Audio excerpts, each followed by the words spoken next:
cling. Attention, please. The whole passenger of the flight 1327 from Brosbond, they are going to arrive. So please sit down and make the whole bills. This is aisle 3. Oh, this 1A, 1B, yeah, okay. Sorry, flight, can you change the seat? No, this person is so annoying. Bro, 4 months I didn't do this. I feel older. It feels a bit strange. Let me warm up the voice. You have to do this. Ma. Really? That's how you warm up your vocal cord? Let me find the correct note. Okay. But you say the first one? Okay.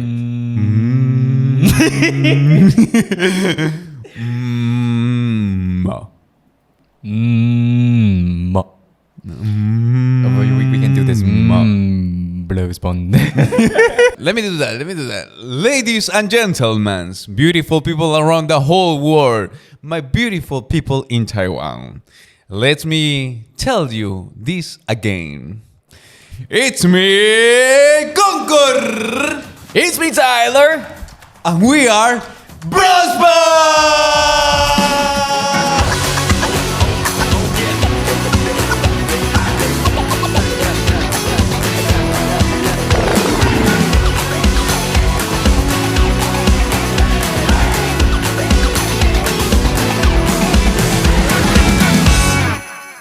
Nice. Season number 3, bro. Season number 3. How are you? Let me shake your hands again. I am fantabulous. Fantastic plus fabulous. There is this consecutive days off in Taiwan around like in the beginning of April. And something crazy happened around those time. Oh, yeah. The earthquake. Yeah, the earthquake. Fucking terrible, bro. I can't even describe. Like using word, I can't. You was in Hualien. Yeah, I was in Hualien. Yeah. Bro, throughout my almost 27 years spent on Earth, I had never thought to visit Hualien. And I don't know what the fuck was wrong with me at the time. I thought it might be the great idea to visit Hualien. So I visited Hualien from Tainan, right? I took train and then it took me like almost 6 hours or maybe even more. And finally we got to Hualien and we went to a night market first. And then we went to allegedly the most beautiful university in Taiwan, which is Donghua University. It was absolutely mesmerizing, beautiful. They have a huge lake inside the school, and I took a lot of pictures. And the next day, Taruko National Park? Yeah, Taruko. Yeah, I was gonna go there because if you visit Hualien, you have to go there, right? Yeah. So that's kind of like the signature there. We were supposed to get up around 7 and then get going, but I overslept. So me and my friend, around 7, the alarm sets off, and I was like, 10 minutes more, 20 minutes more. And then I kept hitting the snooze, right? So then we were about almost half an hour later. Finally, we got up and we were like preparing. And all of a sudden, really, you can hear it from the ground. You heard that sound. It's like, and then we tried to escape. We stay in this Airbnb. We try to escape, and I saw on my your Airbnb right was side, in the first floor, or in the second floor. The second floor. Yeah. So you're going down to this. Yeah, stair. and then when we got out, the building like tilted. Yeah. It was like only like 1 minute walk distance. Oh, you can see Yeah, that. we could literally saw that. You saw going that how they go down. Yeah. Oh, they go inclined actually. It was really crazy, and I think the most terrible part is there were a lot of aftershocks. It was just crazy, and like 300, like a 200, something like that. More than 200. Yeah, you know what the most curious thing? Yeah, is we go to the temple. Yes. Okay, to talk to the Shifu. Can we go to Peru? And the Shifu told us no, you can't. Why? It's the worst moment to go to Peru, and we were thinking like well, we already buy the ticket, so it was more of a notice, not asking for permission or approval. After that, we go to another temple to Pai Pai. In that Pai Pai, we asked to the god, "Can we go to Peru?" And the god say, "No, it's dangerous." And why? we was like I don't know why, but they give us some elements that you can bring for lucky or protection. Okay. So when we was in Peru and happened this Hualien thing, we was like fuck, if we was in Taiwan in this moment, can be really frustrated for my family in Peru. Yes. Because imagine, actually in that moment, I think that for the foreigners, listening in everywhere, when I was in Peru, in everywhere, in every news, in every moment, they say Taiwan have an earthquake. Yeah. And I was so happy that everybody called Taiwan, not China, Taipei. You know? But even they put like a Taiwan have an earthquake, the worst earthquake happened, blah, blah, destroy a whole thing. And I was like, so the God know this? The God know this? What happened with the God? I think the best decision was go to Peru because in that moment I was with my family. So my family don't need to worry about anything because I was in Peru. And actually my trip in Peru was really, really good. Yeah. You know what? I was in Hualien, and I suppose, my family would have been very scared, concerned, and worried. Right, I told my mom. They know that I was in Hualien. Yeah, and I said, "Oh shit, it was crazy." And my mom and my sister were just like, "Oh yeah, take care." and then emoticon took in this, "Jayo." I was like, "What the fuck?" I almost died. Well, everybody, the topic of today is trip. I think so. Yes. It's really clear the topic of today. We are going to talk about the trip because we recently come from one big long trip. Oh yes. Did you put in the high speed train? Oh yeah, I put everywhere. What the fuck? Speaking of which, yesterday I went to a speech. Oh, by the way, I pooped 3 times, including at that school. No way. The craziest part is the kid. I think they followed us and they saw that reel. And one kid asked me, and they during the Q&A session, and one kid asked me that, Did you poop today? And I said, oh yeah, 3 times. And I think they asked me, well, did you poop here? I said, oh yeah, I did. I sure did. I sure did. Did you do it in the studio? The first this day? one? Yeah. I did. So you can take one map and mark it everywhere. So you don't have a worry actually to do poop in the airplanes or in the trains or in the bus? Everywhere. Because, if I am new to this environment, my stomach and my intestines feels pressure. It's like something's going on down there and it's waiting. It cannot wait to, for the gate to open and to come out. So if you want to invite me, make sure you have a paper. you can expect that me and my poop are gonna go together. Actually, that thing is what to coming for my mind because in Spanish we say picky ass. Or picky poop. It's because I don't know if that happened to you. Maybe no. I'm sure never happened that for you. But it's like when you go to some new place, some people can't poop. Some people don't feel comfortable in that situation. Yes. That happened a lot of me when I was young. When I was really young, me and my cousin, we went to the beach and we are from different weather.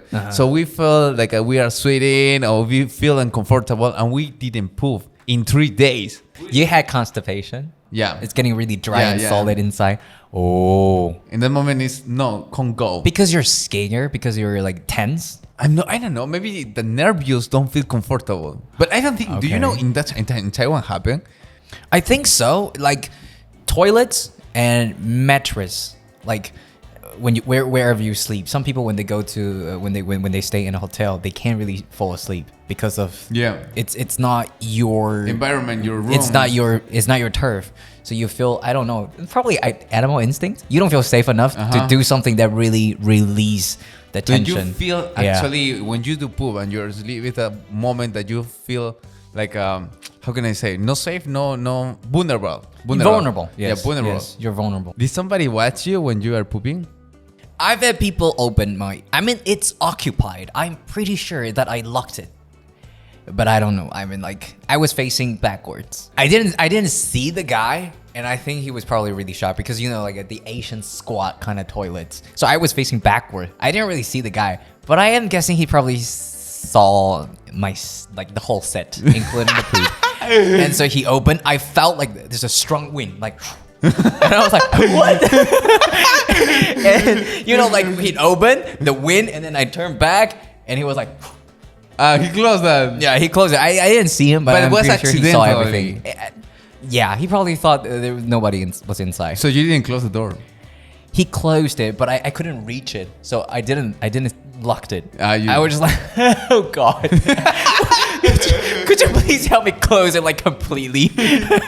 Yeah. Damn. What about you? Have you have any experience about that somebody opened the door? Yeah. No, actually, I don't remember someone experiencing it like this. But I the first time I found my cats look at me when I'm pooping. Okay. But I found in internet that is They because like to be with you? They like, yeah, they actually, because when you go to my house, I'm pretty sure when you was pooping, in the left part have a one window. Window, yeah. And that window connect to the part of the cats. Yes. So my cats go to that window and look at me. And they stay there. I think With you? Yeah. They support me. But I noticed that in internet say that it's because that you feel vulnerable. And the cats know that you feel vulnerable, so they want to stay with you for protect you. Are you sure it's not because of the smell of your? I don't know. I hope it's not. I hope it's not. I hope it's not. Bro. Maybe the cats were like, "What is the smell? Let me check it out." There's a thing that I don't know why it's so much more expensive to have that when you're in a flight, but I always like to order cup noodles. What? Cup noodles, instant cup noodles. Oh. Okay. Yeah, 泡面. Okay, Palmy. I don't know why. It just feels, you feel satisfied emotionally, spiritually, and your stomach wise. It's warm and it's really like it's instant. It's so much more delicious compared to the meal they provide. What is the most awkward, weird, annoying, or you feel embarrassing for that moment in the airplane? I can tell you mine. Okay, go ahead. The first time when I returned to Taiwan, I was freaking out with the Chinese. Freaking out. So when I was in the airplane, actually it's really clear when you are going to, or you are close to arrive Taiwan. When you are out from the airport to Peru to LA, you will still speaking or listen Spanish. But from the airport of LA to Taiwan, you start to listen all in Chinese. Oh, okay. So I know. So when I was taking the flight from LA to Taiwan, I was freaking out with the Chinese. I'm thinking, I need to adapt. I can't speak Chinese. So, when you take a really long distance airplane, they give you food, the breakfast, dinner, and the lunch. Yeah. In that moment, they was giving the lunch, but I was sleeping because you take the sleeping time. So when the person come to my place and asked me, "Do you want chicken or pork?" and I was maybe zombie, I said, "Was it Miller?" The person at the flight attendant really kind tell me, "Sorry, what do you say?" I said, "Was it Miller? Was it on Miller? Was it Miller?" Bro, wake up! I didn't ask who you are. I said, "What do you want?" And when I start to realize what embarrassing is that moment, I pretend to be sleeping. It was so fucking embarrassing. I feel so awkward in that moment. I feel like I want to practice my Chinese, but I think it was not the moment. I don't know. I think that's like a little bit of the cultural difference and a little bit language barrier and a little bit that you were just not fully awake. Yeah. It reminded me of one experience, not directly to me, but to the person who was in the line, like right in front of me, and it taught me a life lesson. So I was almost 18. And I was about to, start my abroad life in America. And I was so scared. Like when you're a minor, you're not officially like adult. They give you a sticker that if you're flying alone, they give you a sticker and it says, child. You are a child. You're a minor. Okay. And then so, like people, the staff and the crew, they would, pay extra attention, taking care, attending you. But anyhow, I successfully, complete the flight. And then I touched down, I landed. And, you have to prepare your student visa and then your passport and everything. And the admission official letter from the school. Because you have to pass that custom point, right? Yeah. They have to check. Then they ask you, how many days are you going to stay? What is your address? Your, whatever. And I was really scared because I've heard that people got sent back. That immediately they get, they have to be deported. What? Because they answered something wrong. Okay, so I was really scared at the time. I didn't know, and my English was so freaking terrible. Yeah. And my friend taught me that if you don't understand, ask if anybody speaks Chinese. So right in front of me, there's another Taiwanese girl. Okay, and I can tell she's also like F1 student, having student visa to try to enter, and the security checkpoint people asked. Well, there was one guy and one girl. And they asked, okay, how many days, and everything was going normal. Okay, what school and which major, blah blah blah blah blah. And then the guy just kind of randomly, as like conversation wise, asked, oh, would you want to stay in the U.S. after you graduate? And the girl said, oh, yes, of course. I would like to work in the U.S. And all of a sudden, the guy was like, what did you say? So you're saying that after you graduated from university, you're going to stay in the U.S. and continue to work in the U.S.? And the girl was like, oh, yeah, I would love to, blah, blah, blah, blah. And I was like, girl, shut up. Shut the fuck up. No, don't say any other words. But she was so naive and so excited to start her new life in America. And the guy looked at the passport and said, you follow me. And then they brought her to the tiny room. The tiny room! And yeah, I think eventually she probably had some trouble. Yeah, entering. So you don't know US. what happened? She was reported? The guy already decided to, immediately send her back. But then she was crying and making a scene, and so other people came and they were like negotiating. So maybe it was some misunderstanding. Yeah, some misunderstanding. Yeah. She was really overreacting. She was really emotional. Yeah. Damn. After that, it was my turn. I got in, and he said, "What is the purpose of your trip?" I said, "Study." And then he said, okay, how long are you going to be staying here? I said, probably 1 semester, 2 semester. And then I'll go back to Taiwan. And then they were like, okay, do you want to do anything in the future? And I said, I want to go back home and contribute to my society, contribute to my community. I want to give back to, Taiwanese community. And he looks pretty satisfied. Okay, boom. Welcome to the U.S. Welcome to the U.S. Oh, damn, really good answer, really good answer. I will complete my study and go back home. I mean, I did. I'm here, right? So, yeah. Have you ever been stopped at the airport that people suspect you, for doing something? Nobody's put me to the black room, to the dark room, but my family did. My mother, when she came into Taiwan. What did she do? It's because she take one flight to Peru, to Colombia, Colombia to USA to Taiwan. More longer. No, I'm just kidding. Actually, in Peru, we have the culture about that. Hey, please give me the favor. Make me the favor, please. Por favor. Por favor. But in the airport, you can ask for a favor because that you're going to be the person who make one the lead. Yes. So my mother bring a lot of shampoo, cologne, a lot of things in her bag, in the hands bag. Actually, you can pass that thing. So when she passed that, the person say, sorry, you can't pass the thing. And actually what they found is 4 bottles of shampoo, 2 bottles of soda, big bottles. So obviously, how did she manage to carry all that? I don't know. So she passed It more. must have been super heavy. Yeah, super heavy. So was more than 100 millimeters. Okay. Totally more. Peruvian mom muscles. So she passed, and actually she say, please, Por favor. Por favor, please. It's my favorite Coca-Cola. It's my favorite soda. Please, make me a favor. I don't want to throw up. And the person say in Colombia, the person say, no, you can't. And my mother was really, really like asking, please, it's the shampoo. I need that because I lost hair, so I really need that. And the person say, okay, if it's medical necessary, I need the recipe. And my mother say, well, I don't have the recipe, but you can make me a favor. And that is the thing. The question about that, you can make me a favor. They say, okay, dear, you don't want to throw up? No. Please stay behind, stay next to the step, and this my co-worker is going to talk to you. And ask to my mother about the passport. They told, please give me the passport, stay here, and after 2 minutes they say, come with me. And they bring to my mother. The dark room. They bring to my mother to the dark room.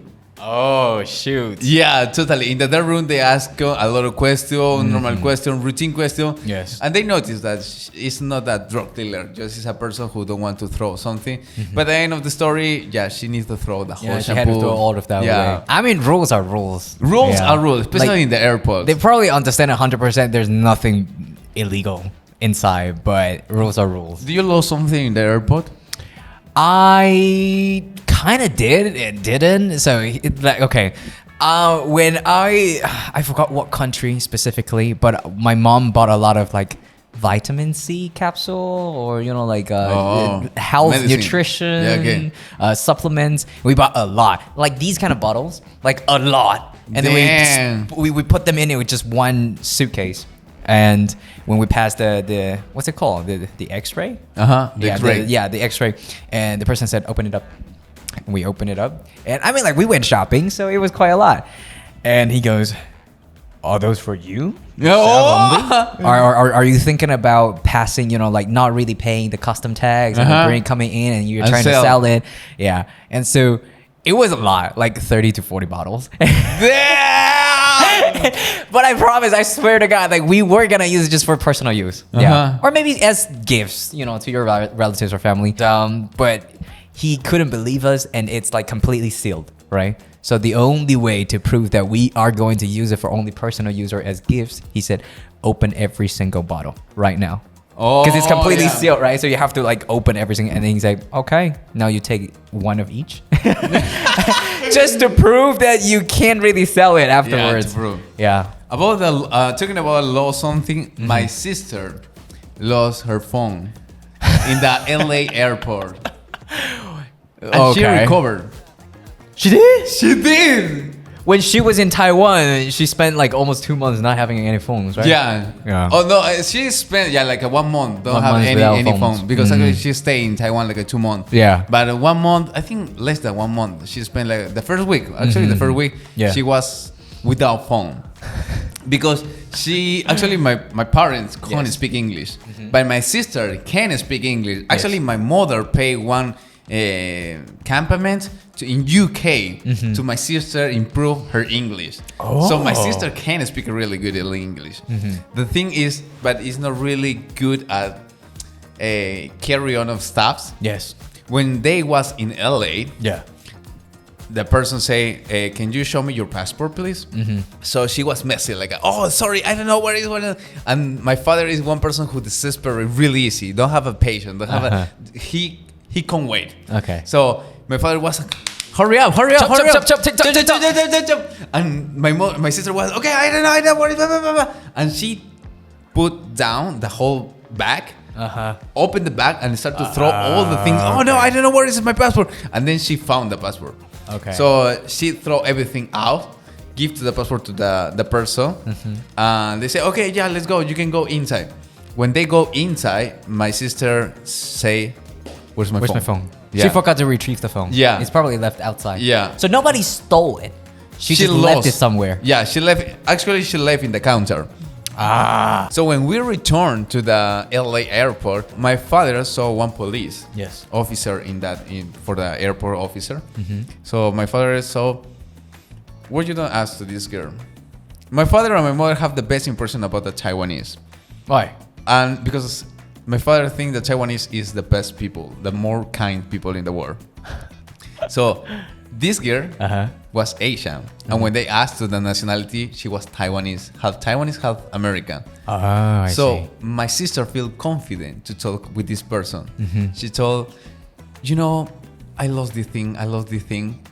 And the Taiwanese girl told her like, oh yeah, I saw that. Actually, it's in the airport. I can help you. What a to find relief! it. Yeah, it's totally crazy. But she told like, we found that actually it's in here. Wait me here. I'm going to go for the phone. She had to go get it. Yeah. Oh wow. So they take the phone, and when she brings the phone, actually in the back have the photo of my sister. So because she put that one photo, she with her boyfriend. Yeah. So when she say, "This is your photo," I see, and this is you. Oh, this is your phone. So they say, can you turn on and put the password so I can know that it's really you? And they say, of course, yeah, really. And she recovered the phone. Wow. Thanks to the Taiwanese girl. We love Taiwan. We love the Taiwanese people. Thank you for helping. Thank you for your service. Thank you. Do you know I asked my wife to do the funny things in the toilet. The funny thing. Yeah, How funny? the funny thing is really funny. What was her response? No. Are you fucking out of your mind? No. Actually, it was really sincere. I respect the decision, but I asked her like, "Do you think it's possible?" And I go to the toilet of the air, the flight. I go to the toilet, the airplane toilet, and was tiny, was small. It is. It's not really comfortable to do funny stuff. And you make sounds. I mean, Yeah. you're in a very confined space. And, you make some sounds. Yeah. And I think You basically, the most songs recognize that is you applause. Is you do... Yeah, you applaud. I think most importantly, if you are on a plane, right, in the cabin, there are like 200 seats, which means more than 200 passengers. They have to share 2 restrooms. And if you occupy one for a very long time, people will be like, yeah. And then everyone knows. Everyone knows. Thank you, everybody. I think that's a really... I feel this season is going to be the best. It's gonna be amazing, and we try to really, speed up the overall, like how much time we need to, to prepare and to finally release one episode. So we are going to start posting more frequently compared to season number 2. Yeah. It's a bit pressure, but we got this. Yeah. So Yeah, you guys making this pressure because actually we're doing something really big. Everybody this season who are waiting for the fan meeting, or maybe you can participate for this podcast, this is your season. We are going to start to doing some projects. We already told with some company who is going to help us. Yeah. So we really look forward to seeing you guys face to face in real time and to have some, crazy fun interaction. So stay tuned and don't forget to like, subscribe, and share the video and turn on that little blue, gray, whatever notification bell. Yeah? Thank you for being with me in this season. Thank you. I love myself. That's the reason why you are not married. Thanks, everybody. It's me, Concor. It's me, Tyler. And we are Brosbond.